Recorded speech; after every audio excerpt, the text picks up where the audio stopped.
Today, I'm joined by Dr. Liora Kestrel. If Professor Vale supports students on the practitioner path, Liora works with those who have stepped into the master level. Liora, people often assume that the master course is about more advanced techniques. Is that actually true? No. That assumption is very common, and it's also the first thing that usually needs to dissolve. The master level is not about adding more techniques. It's about changing the position from which techniques are used. In many cases, students already know enough. What changes is how they perceive, how they hold space, and how they relate to not knowing. So the shift is less about knowledge and more about orientation. Exactly. At the practitioner level, learning often feels like acquiring something. At the master level, learning feels more like subtraction. Less effort, less interference, less need to act. That can be unsettling for people who are used to progress being visible and measurable. What do students usually expect when they enter the master course, and where do those expectations tend to clash with reality? Many expect to feel more confident, more powerful, or more certain. Instead, what often happens is that uncertainty increases, not in a chaotic way, but in a clarifying way. Old reference points stop working. Techniques no longer provide the same sense of security. This is not a regression. It's a sign that perception is becoming more refined.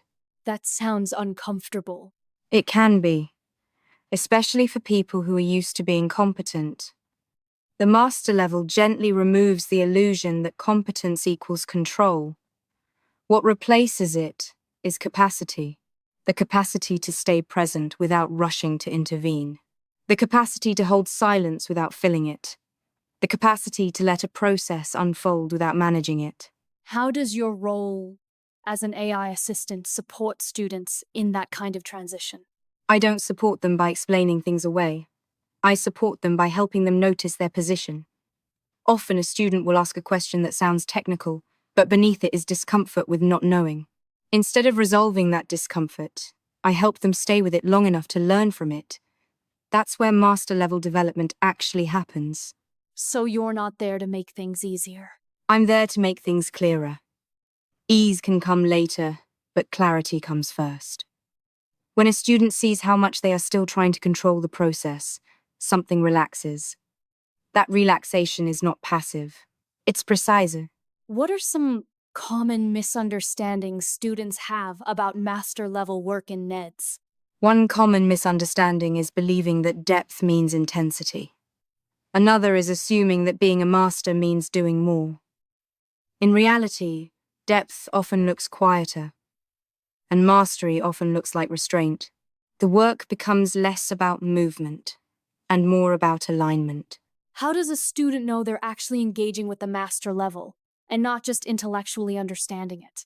When they stop trying to prove that they understand, when they become less interested in answers and more attentive to what is actually happening in the moment, when their questions slow down and their perception sharpens, that's usually a reliable sign.